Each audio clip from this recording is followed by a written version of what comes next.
Halo semuanya, selamat datang di video hari ini. Saya Muhammad Azanur Fadil dari Universitas Islam Riau, Prodi Teknik Informatika dari Fakultas Teknik dengan nomor NPM 243510752. Dan hari ini saya akan membahas salah satu topik yang menarik dan revolusioner di era modern, yaitu self-driving cars atau mobil otonom. Bayangkan dunia di mana Anda tidak perlu lagi menyetir, bisa duduk dengan santai, membaca buku, dan bahkan tidur dalam perjalanan. Teknologi ini menjanjikan perubahan besar dalam cara kita berpergian. Tapi apakah ini benar-benar solusi masa depan? Bagaimana mobil ini bekerja?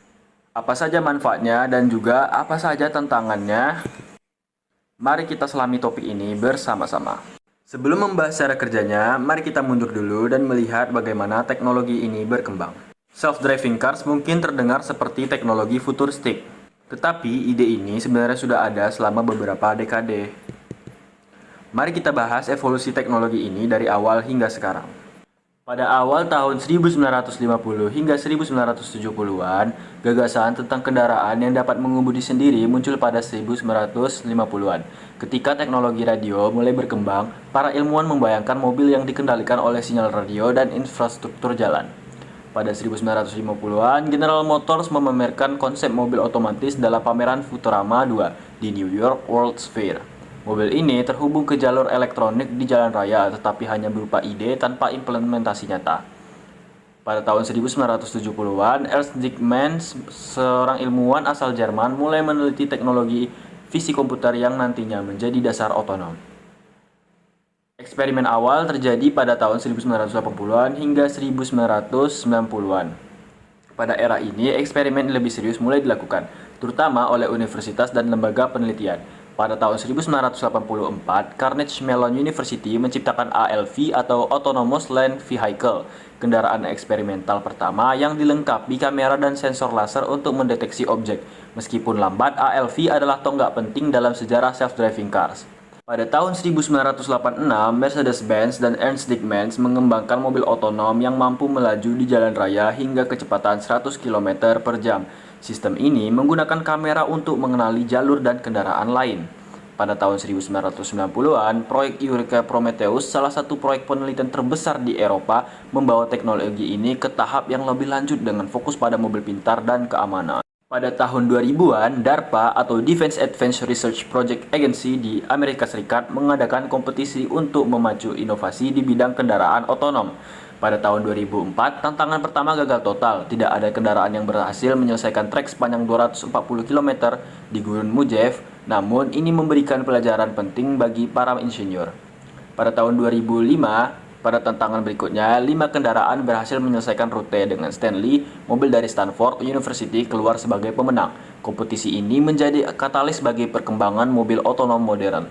Pada era komersialisasi sekitar tahun 2010-an, dekade ini menandai transisi dari eksperimen ke pengembangan komersial. Pada tahun 2012, Google atau sekarang Waymo mulai menguji mobil otonom di jalan umum menggunakan sensor LiDAR dan teknologi AI yang canggih. Pada tahun 2015, Tesla meluncurkan fitur autopilot yang memungkinkan mobilnya memiliki kemampuan semi-otonom seperti menjaga jalur dan menghindari tabrakan. Pada tahun 2018, Waymo meluncurkan layanan taksi otonom pertama di Phoenix, Arizona, yang beroperasi tanpa pengemudi manusia di belakang kemudi. Teknologi self-driving terus berkembang dengan pesat. Banyak perusahaan teknologi dan otomotif berlomba untuk menjadi yang terdepan. Dari eksperimen sederhana di laboratorium hingga kendaraan otonom yang melaju di jalan raya, self-driving cars telah menempuh perjalanan panjang. Dengan dukungan teknologi seperti AI, LiDAR, dan pengembangan mesin, apa yang dulu dianggap mimpi kini menjadi kenyataan yang semakin dekat. Perjalanan ini belum selesai, tetapi kita sudah berada di ambang revolusi transportasi yang mengubah cara manusia berpergian. Self-driving cars menggunakan berbagai teknologi canggih yang bekerja sama untuk memungkinkan mobil bisa bergerak tanpa pengemudi manusia. Mari kita bahas elemen utamanya secara mendalam.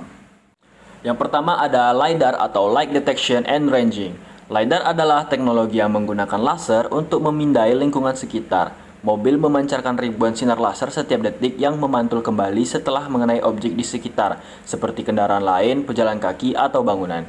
Data ini digunakan untuk membuat peta 3D real-time yang sangat akurat, bahkan di kondisi minim cahaya. Keunggulan LiDAR adalah kemampuannya dalam mendeteksi objek dengan detail tinggi, termasuk jarak dan bentuknya, sehingga mobil dapat melihat sekitarnya. Yang kedua, ada kamera. Kamera bekerja untuk mengenali warna, bentuk, dan tekstur. Mobil memanfaatkan kamera untuk membaca rambu lalu lintas, mendeteksi lampu lalu lintas, serta mengenali pejalan kaki dan kendaraan lain. Berbeda dengan LiDAR, kamera sangat penting untuk memahami informasi visual seperti membaca tulisan pada rambu jalan atau mengenali gestur tangan petugas lalu lintas. Mobil otonom biasanya memiliki beberapa kamera dengan cakupan 360 derajat untuk menangkap seluruh lingkungan. Yang ketiga ada radar atau Radio Detection and Ranging. Radar bekerja dengan memancarkan gelombang radio untuk mendeteksi objek dan menghitung jaraknya. Radar sangat efektif dalam kondisi buruk seperti hujan lebat, kabut, atau kegelapan di mana kamera dan LiDAR mungkin kurang efektif. Ini digunakan untuk mengukur kecepatan kendaraan lain dan menentukan apakah mobil perlu memperlambat atau mempercepat. Yang keempat ada GPS dan peta digital. GPS memberikan koordinat lokasi mobil secara real-time, namun sistem ini memerlukan peta digital yang sangat detail, mencakup semua informasi jalan seperti jalur khusus, rambu, dan bahkan penempatan trotoar. Mobil otonom menggabungkan data GPS dengan peta statis dan data sensor untuk memastikan perjalanan yang akurat. Peta digital ini terus diperbarui agar dapat menyesuaikan dengan perubahan kondisi jalan. Yang kelima ada sistem kecerdasan buatan atau AI. AI adalah inti dari mobil otonom. Sistem ini memproses data dari semua sensor, LiDAR, kamera, radar, dan GPS untuk membuat keputusan dalam waktu nyata. AI menggunakan machine learning di mana mobil dilatih dengan miliaran data lalu lintas untuk mengenali pola seperti perilaku pengemudi lain atau situasi jalan. Algoritma pemrosesan data membantu mobil menentukan tindakan seperti kapan harus memperlambat, mempercepat, mengubah jalur, atau berhenti. AI juga dilengkapi dengan sistem deteksi bahaya yang memungkinkan mobil merespons dengan sangat cepat dalam situasi darurat. Yang keenam ada sistem komunikasi atau V2X. Mobil otonom dilengkapi dengan teknologi Vehicle to Everything atau V2X yang memungkinkan mobil berkomunikasi dengan kendaraan lain, yaitu berbagi informasi seperti kecepatan dan posisi untuk menghindari tabrakan, kepada infrastruktur atau V2One terhubung dengan lampu lalu lintas atau rambu pintar untuk mendapatkan informasi real-time tentang kondisi jalan, kepada pejalan kaki, V2P menggunakan sensor atau sinyal untuk mendeteksi keberadaan orang yang berjalan kaki. Contohnya setelah membahas cara kerja self-driving cars, saya selanjutnya akan membahas keuntungan dari self-driving cars. Self-driving cars menjanjikan banyak keuntungan dari cara kita berpergian, hidup, dan bahkan bagaimana kota dirancang. Mari kita bahas manfaat-manfaatnya secara rinci. Manfaat yang pertama adalah meningkatkan keselamatan lalu lintas.